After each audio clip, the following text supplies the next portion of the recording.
Hello दोस्तों, आप सभी को मेरी तरफ से प्यार भरा नमस्कार। कैसे हैं आप सब लोग? उम्मीद करती हूँ आप सब लोग अच्छे होंगे और मैं भी एकदम बढ़िया हूँ। दोस्तों, आज मैं अपनी वीडियो की शुरुआत कर रही हूँ अपने मंदिर से और आज है मेरा अहोई अष्टमी का व्रत। सबसे पहले आप सभी लोगों को मेरी तरफ से अहोई अष्टमी की हार्दिक शुभकामनाएं। अब दोस्तों, आज मैंने रखा है पहली बार अहोई अष्टमी का व्रत। काफ़ी टाइम से मैं सोच तो रही थी ये व्रत करूँ, पर हर बार कुछ ना कुछ हो जाता था और ये व्रत मेरा रह जाता था। आज मैंने फाइनली ये व्रत रख लिया है। अब मैं दिखाती हूँ आपको आज मैंने इस व्रत की तैयारी कैसे की है। तो मुझे भी इस व्रत के बारे में कुछ ज़्यादा पता नहीं है। जैसा जैसा मेरी दोस्तों ने मुझे बताया वैसे वैसे मैंने किया है, क्योंकि मेरे दोस्त लोग काफ़ी टाइम से ये व्रत रखते हैं, तो मैंने उनसे पूछा, जैसा उनने बताया वैसे मैंने किया है। सबसे पहले यहाँ पे मैंने लिया है 2 लोटे जल। ये जो नीचे वाला लोटा है ये तो दिवाली तक ऐसे ही रहेगा, और जो ये ऊपर वाला लोटा है इसको मैं शाम को जब तारे निकलेंगे तो इस जल से दूंगी मैं तारों को अर्घ। और ये वाला लोटे का जल दिवाली के दिन उठाऊंगी, दिवाली तक ये मंदिर में ही रहेगा। दिवाली के दिन मैं इसको उठाऊंगी और इस पानी को मिलाऊंगी अपने बच्चों के नहाने वाले पानी में, और मेरे बच्चे इस पानी से नहाएंगे।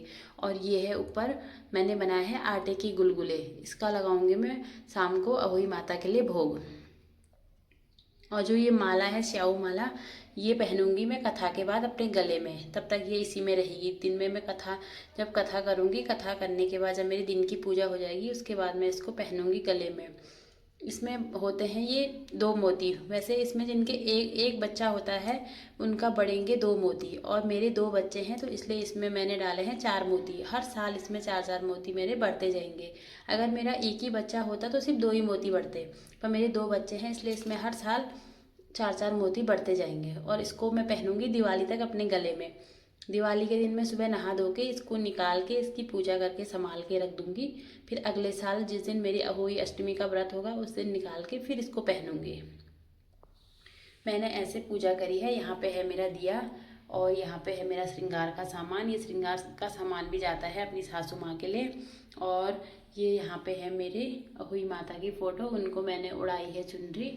और अगर मैंने मेरी पूजा में कुछ कमी रही होगी तो आप कमेंट करके बता सकते हैं, मैं अगली बार से ध्यान रखूँगी। ये वाला व्रत भी सेम करवा चौथ के व्रत जैसा ही होता है। करवा चौथ का व्रत हम अपने पति की लंबी उम्र के लिए रखते हैं, और ये वाला व्रत हम रखते हैं अपने बच्चों की लंबी उम्र के लिए। और करवा चौथ पे हम चांद की पूजा करके चांद को अर्घ दे के पूजा करते हैं, और इसमें हम देते हैं तारों को अर्घ। और वो वाला व्रत जो करवा चौथ का व्रत होता है वो हमारा पति हमको पानी पिला के खुलवाते हैं, और ये वाला व्रत करते हैं हमारे बच्चे। जब तारे निकलेंगे तो बच्चे अपने हाथ से हमको पानी पिला के ये व्रत खोलते हैं हमारा। बाकी दोनों व्रत निर्जला रखा जाता है। वो वाला व्रत भी हम निर्जला रखते हैं और ये वाला व्रत भी हम निर्जला रखते हैं।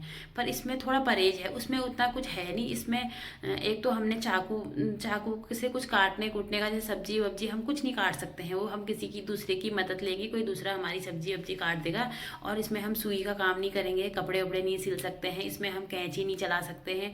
और इसमें दूध की चीज़ों का बहुत परहेज है। हम जैसे दूध का कुछ भी, जैसे खीर नहीं बना सकते हैं, और जैसे दही का यूज़ नहीं कर सकते। हम इसमें दूध से बनी हुई कोई भी चीज़ का यूज़ नहीं कर सकते हैं। बस इसमें थोड़ा परहेज है, और ऐसा करवा चौथ में कुछ नहीं होता है। इस वाले व्रत में थोड़ा परहेज है, और सेम वही है जैसा उसको हम निर्जला रखते हैं और इसको भी हम निर्जला रखते हैं।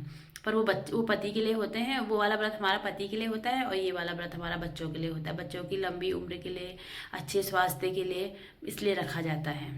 अब मुझसे कोशिश करी है मैंने, कुछ कमी रह गई हो तो आप बता सकते हैं। हेलो दोस्तों, मैं हो चुकी हूँ दिन की कथा के लिए तैयार, और मेरे बच्चे भी आ गए हैं स्कूल से। ये देखो मेरा बेटा और बेटी अभी तैयार हो रही है, वो अभी आएगी, मैं आपको दिखाऊंगी। और अब हम सुनते हैं कथा, और आप भी सुनिए हमारे साथ। बोलो अहोई माता की जय। प्राचीन काल में झांसी के समीप दतिया नामक नगर में चंद्रभान नामक साहूकार रहता था। उसकी चंद्रिका बहुत सुंदर, सर्वगुण संपन्न, सती, साध्वी, शीलवंत, चरित्रवान तथा बुद्धिमान थी। उसके कई पुत्र व पुत्रियां थीं, परंतु वे सब बाल अवस्था में ही मृत्यु को प्राप्त हो गए। इस प्रकार संतान के मारे जाने का उन्हें बड़ा दुख था। वे पति पत्नी नित्य प्रति मन ही मन सोचा करते थे कि अगर हमारे मर जाने के बाद इस अपार धन संपत्ति का अधिकारी कौन होगा। एक दिन उन दोनों ने निश्चय कर लिया कि समस्त धन संपत्ति को त्याग कर कहीं वन चलकर भजन करें। ऐसा विचार करके दोनों अपना सब घर द्वार ईश्वर भरोसे पर छोड़कर जंगल में चल दिए। जब चलते चलते थक जाते तो कुछ ठहर कर विश्राम करते और फिर चल पड़ते। इस प्रकार चलते चलते वे दोनों प्राणी बद्रिका आश्रम के समीप शीतल कुंड जाकर पहुंच गए। वहां पहुंचकर उन दोनों ने खान पान आदि सब त्याग दिया और निराहार अपने प्राणों को त्याग देने का निश्चय कर लिया। इसी तरह बिना आहार और जलपान के जब 7 दिन व्यतीत कर दिए, तब 7वें दिन आकाशवाणी हुई कि तुम दोनों प्राणी अपने प्राण मत त्यागो। यह बस दुख तुम्हें तुम्हारे पूर्व पापों से भोगना पड़ रहा है। सो तुम अपनी स्त्री से अहोई आठे को कार्तिक मास के कृष्ण पक्ष में आए उसी आठे को अहोई माता का व्रत और पूजन कराओ। तब अहोई नामक देवी प्रसन्न होकर तुम्हें साक्षात दर्शन देगी। तब तुम उससे अपने पुत्रों की दीर्घायु मांग लेना और व्रत के दिन तुम रात्रि को राधा कुंड में स्नान करना। तत्पश्चात इस आकाशवाणी के अनुसार चंद्रभान की स्त्री उस चंद्रिका ने बड़ी श्रद्धा और स्वच्छ भावना से विधि विधान से अहोई आठे का व्रत किया और स्त्री ने राधा कुंड में स्नान किया। जब वे दोनों स्नान करके वापस लौटे तो उन पर प्रसन्न होकर अहोई माता ने प्रत्यक्ष दर्शन देकर वर मांगने को कहा। तब उस साहूकार दंपत्ति ने हाथ जोड़कर कहा कि हे माता, हमारे बच्चे कम आयु में ही मृत्यु को प्राप्त हो जाते हैं, सो आप बच्चों को दीर्घायु होने का वरदान देने की कृपा कीजिए। अहोई माता ने उन दोनों की मनोवृत्ति को जानकर उन्हें मुंह मांगा वरदान दे दिया। यह कहकर अहोई माता वहीं अंतर्ध्यान हो गई। इसके बाद साहूकारनी लौटकर अपने घर आ गए और अहोई माता की कृपा से कुछ ही दिनों बाद पुत्रवान हो गए और गुणवान बुद्धिमान पुत्र पाकर आनंद विभोर हो गए। अहोई माता की कृपा से इस लोक में सुख भोग कर वैकुंठ को चले गए। बोलो अहोई माता की जय।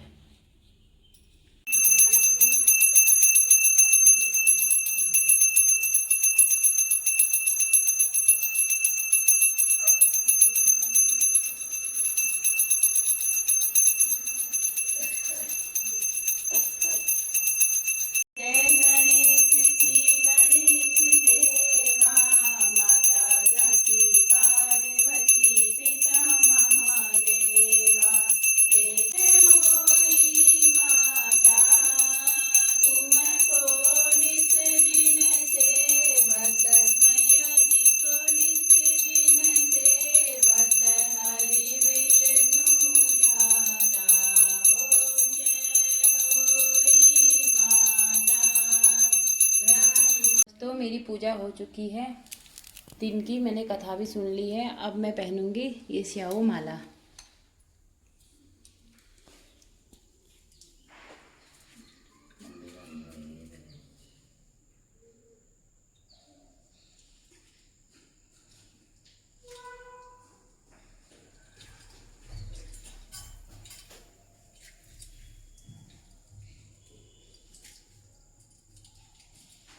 ये मैंने पहन ली है। अब इसको खोलूंगी मैं सीधा दिवाली के दिन। अब करते हैं शाम को तारों की पूजा, फिर मैं मिलती हूँ आपसे।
दोस्तों मेरी अहोई अष्टमी की पूजा ख़त्म हो चुकी है।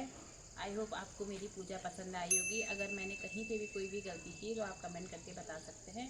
आज के ब्लॉग को इतना ही रखती हूँ, मिलती हूँ आपसे बहुत जल्दी नेक्स्ट ब्लॉग में। तब तक के लिए बाय बाय।